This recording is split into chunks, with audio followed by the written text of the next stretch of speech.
Hey guys, welcome back to the podcast. My name is Lance from Media Line and we have Andrew here from Jester Digital. Hello. Thanks for coming in. No problem. We are going to be talking about the top 5 digital marketing tasks to do now for a faster coronavirus recovery. Yeah, things you can do in the meantime when you might have a bit more downtime. Sure. The first one off the rank is to review your digital content. That's right. Yeah, so all your website assets, things like blog posts, website content, just your landing pages, maybe video, all sorts of things. Yeah, so writing articles. I think, stockpiling articles, you can never have too many articles, putting up fresh content is actually a major thing that Google likes. Yep. So if you can, even if you say you don't want to use the content right now, which you should be doing anyway, but you can use this time to actually just stockpile as much sort of written content as possible, and you can have that, ready for whenever you want to use it. Sure. And if they're not a good writer? If they're not a good writer, something we can help with, obviously. Definitely can help out with that. But generally speaking, I actually like to have, there are cases where it may not work, but I like to have the client write some because Sure. No matter how well you think you know an industry, the client's always going to know it better. Definitely. And they can, even if they can just get down the meat and the potato of the article. That's right. I think, especially with my clients, I generally have them try to write it. And if they can't, fair enough. I've got a copywriter that can do that. Yeah. But if they can even start on it and get the general gist, and then I can go in and sort of work on it a bit more, make it a bit more SEO friendly and whatnot as well. Sure. That helps out a lot. But and there are different forms of getting content. You don't just need to have articles, although we would highly recommend them, but there's also video that you can do as well, which is same effectiveness for sure. Yeah, definitely. I know video is definitely very important for sure. YouTube is another Google property, so having as many eyes on you as possible is what you want, really, right? Yeah. So that would be our number one, would be to review your content in the form of stockpiling for blog articles, and also doing video. Getting video content ready for YouTube. That's it. YouTube, Instagram TV, whatever, this IGTV, 100%. Yep. Any kind of social media platform, obviously, as well. So sure. It all kind of works for that as well. Definitely. The second topic would be to review your strategy, and this is really important for SEO and your Facebook advertising. If you are a business that is Facebook advertising, for sure. Yeah, I mean, what would you say is like the major sort of strategy point that people should be looking at? Well, look, with Facebook ads, the creative, so the actual video or the image that you're going to be putting out there to the audience, that's the first tip of the iceberg when I look at strategy for Facebook ads. Sure. Then looking at the complete funnel. So they see, let's create a good video, whether it's product or service. Could be a story video, could be a video on the actual product itself or the service. And then where are we going to send the leads to? Is it going to be a landing page? Is it going to be many chats? Is it going to be a lead form, which I'm not a big fan of? Making sure the process is as streamlined as possible, right? Yeah, definitely, yeah. Because, sure. A lot of people neglect these things when it's busiest. It's rush, quick, let's get a landing page up, quick opt-in form. Oh, we didn't connect the email integration. We'll worry about that once we get more leads in, type of deal with it. I've been pushing, for CRMs for all my clients for a long time. Yeah. And, a lot of them just don't have the time. Man, I'm really happy with HubSpot at the moment. HubSpot's good. Yeah. There's quite a few of them that are out there. Zoho I've used in the past. Yeah. There's heaps. And, a lot of them have free trials, or some of them are even free full stop. So HubSpot's free full stop. Yeah. There's no real reason not to have one, I think, For sure. It's just going to make your job easier when you have, more customers. Yeah. You can, have an email list there. You can pretty much import all your data that's important to you right then and there. Yeah. And it's just going to make your sales process that much easier. Definitely. What would you recommend the strategy for SEO would be? If they're reviewing their SEO strategy which is a very big topic. Yeah. I think content is obviously a major thing, like we touched on before. For their blogs. Yeah. Just, researching the market as much as possible. We can obviously help with that as well. Yeah. But what you really want to do is just have, if you can build an email list as well, which is also a really important thing that kind of funnels back into the CRM. Yeah. Having an email list is probably one of the most important things you can do right now. It still is. It still is, yeah. It's, you can do email marketing campaigns. You can, do a lot of stuff with it. So it's just something that's really should be done, for everyone, really. Sure. Next on the list was, I've got it down in my notes, Google My Business listing. Now, we've touched in this on another podcast, so we'll have a link up to link you to that podcast. But optimizing your Google My Business during the downturn is something that is very valuable. Definitely. And to get all that information, just go and watch the other podcasts that we've done. So Google's actually sent out an email recently sort of asking if your business has been affected from the coronavirus. Yep. Just, for business hours and that sort of thing. Mm-hmm. So that's interesting. So they're obviously well on top of it. But and we would definitely recommend just updating your hours, even if they haven't changed. I would still update. They'll give you an email. Click on the fix my hours or whatever they've said in the email, and just go through the steps. So Google knows that you care. The last thing you want is someone rocking up to your place of business and not being open when they think you are. That's right. Exactly. Yeah. The next one would be to make video. Now, I can talk about this topic for hours and days and weeks. I am obviously a videographer as well as a digital marketer. If you do need video, story videos, product videos, that's what I would be recommending at this stage, and just making a collection or a stockpile of videos ready to go. Definitely. For sure. Should have that anyway, but in times where you have a bit more time, it's just essential to just stockpile as much content as possible, just to use, Hence a podcast. Also, I think the last one on the list is to fix your website and optimize it either back for your Facebook advertising or Instagram advertising and your SEO. So, what tips can people do to fix their website? And once again, this is a 100 episode just to fix a website for sure. Yeah. But during the downtime, what can the listeners do to their website?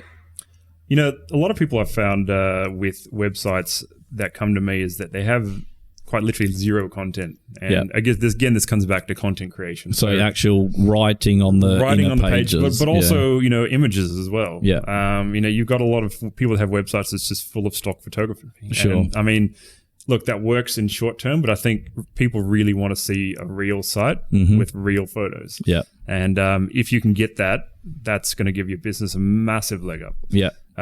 So like we said, again, with the videos, photos, and content, in terms of like written words, that's really going to help out your site overall. And that's the thing with video and content is it's multi-purpose. That's right. You can reuse it in multiple spots. And another thing obviously would be how your website is structured. Now, you want to have a site that's actually usable for your people that come onto the site, the users. Mm-hmm. And a lot of people don't have that as well. So, sure. I'm willing, and Lance and I as well are willing to help with that if need be. A lot of people I know are not, savvy in web development. But it is something that you should be looking at and sort of determining if your site is actually user-friendly or not. Yeah, definitely. And I think, in this, I think I would like to educate the listeners on, how can they optimize their website for SEO, firstly, and what are, say, the top 3 things, like you got meta descriptions that they can do, which should have kind of a call to action in there, and they can have a look at what the competition is doing as well. So meta description is something that not directly correlated to rankings per se. More the CTR. Yeah, so click-through rate. So if you search for a particular key term and you have your listings on page 1 of Google, those are the words underneath the main title. Correct. So that's where people will put in, a call to action, a little bit about themselves. Yeah. There is a limit on what you can write there, but it does help out overall in terms of like if you get clicked on or not. Yeah. What's another thing they can do? Would you say title tag? Title tags is probably one of the most important. So that is where people insert essentially what their service is in a keyword. Yeah. And they might put the business name at the end. Yeah. So it could be Bob's Plumbing, Perth / Bob's Plumbing something. Yeah. Bob's Plumbing Services, Plumbers Perth, that sort of thing. Yeah. And then and obviously on page as well, you'd want to be targeting those particular keywords on that page. So the biggest thing that I think people kind of, don't get sometimes is that you really shouldn't be targeting a multitude of keywords on one page. Yeah. I originally recommend max 2. 2 per page. 2 per page. Yeah. And then you can also have... so it could be Bob's Plumbing, and then it could be like leak... Plumbing services. Yeah, plumbing services. Plumbing Perth, plumbing services. Yeah. That sort of thing. They're all very similar to one another. Sure. You want to keep them quite tight in terms of like how similar they are to one another. Yeah. Otherwise, Google gets a bit confused and starts not ranking you for anything, essentially. Sure. So title tags you can do. And I know Shopify and Squarespace have areas that you can adjust your title tag. Yep. And also your meta descriptions as well.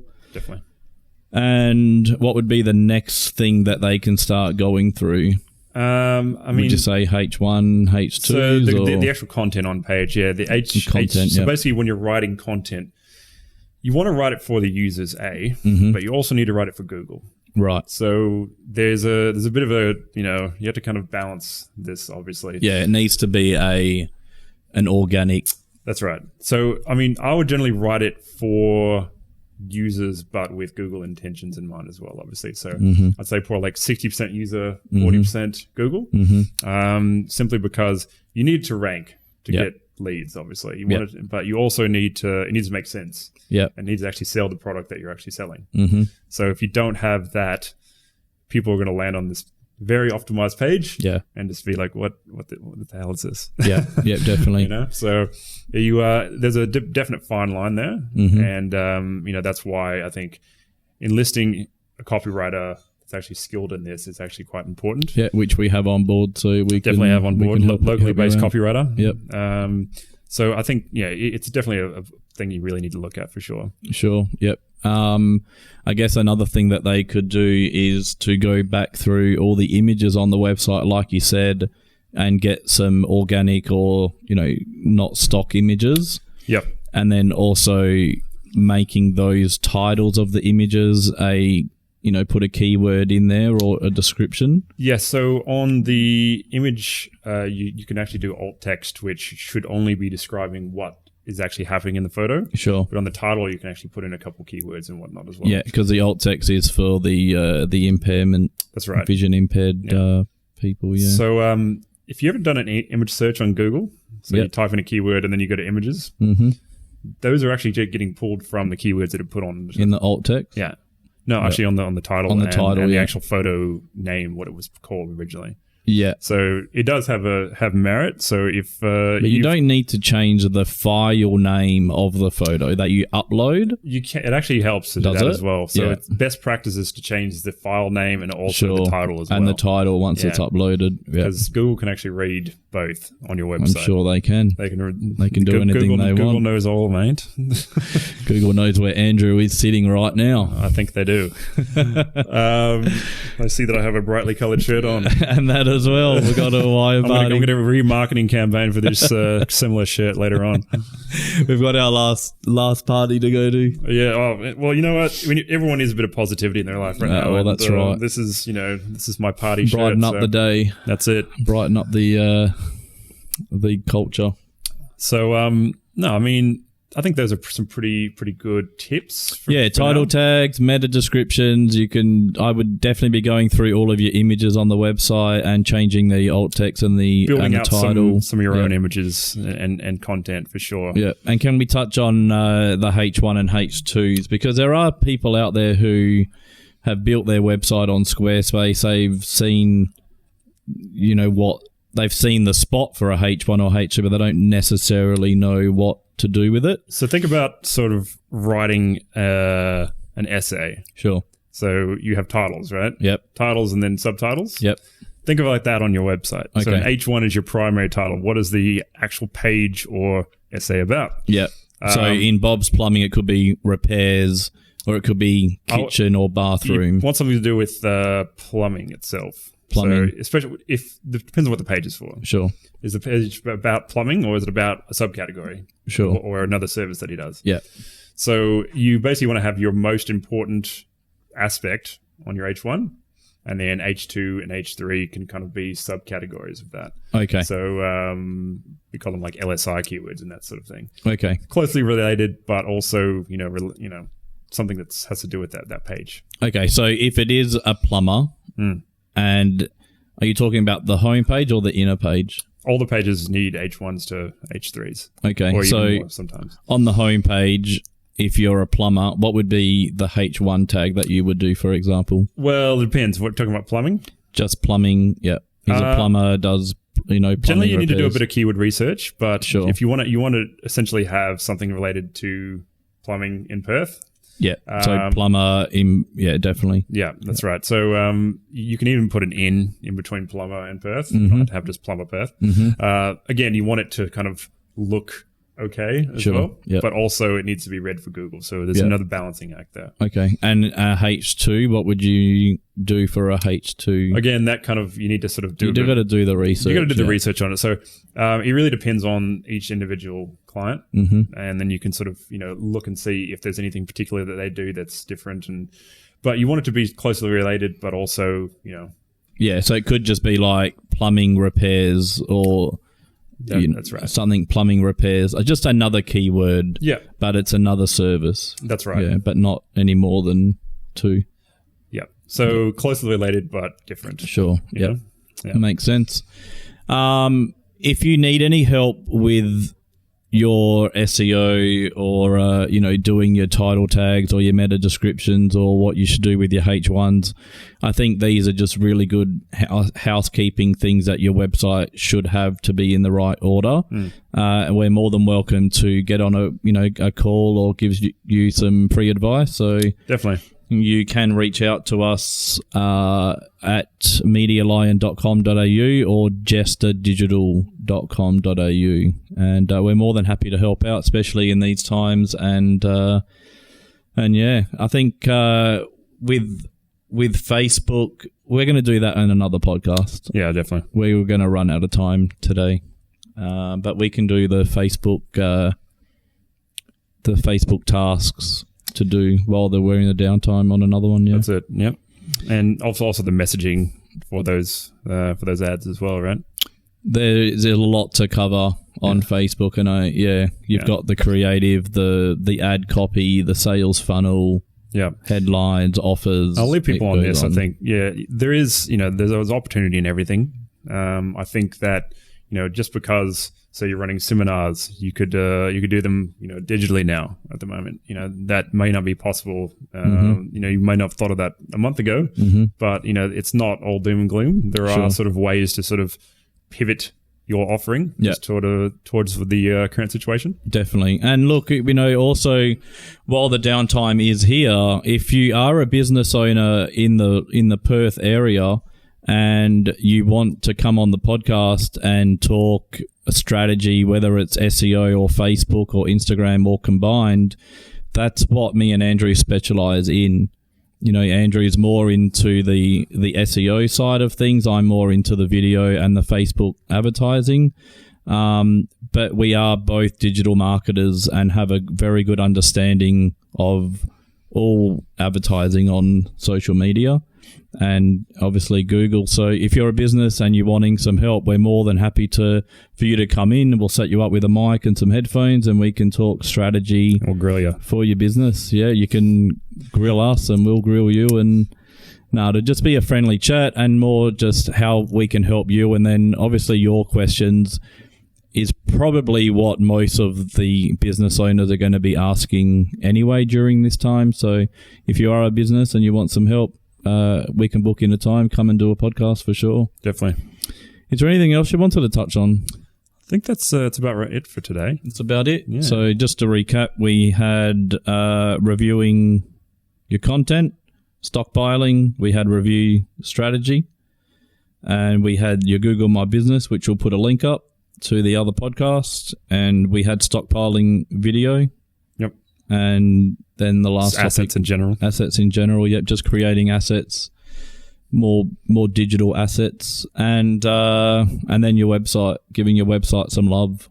Yep, that's right. We will see you in the next podcast. We do thank you for listening. Keep your head up. Stay positive. Stay positive. Say hi to your neighbor. Say hi to your neighbor. Say hi to your neighbor.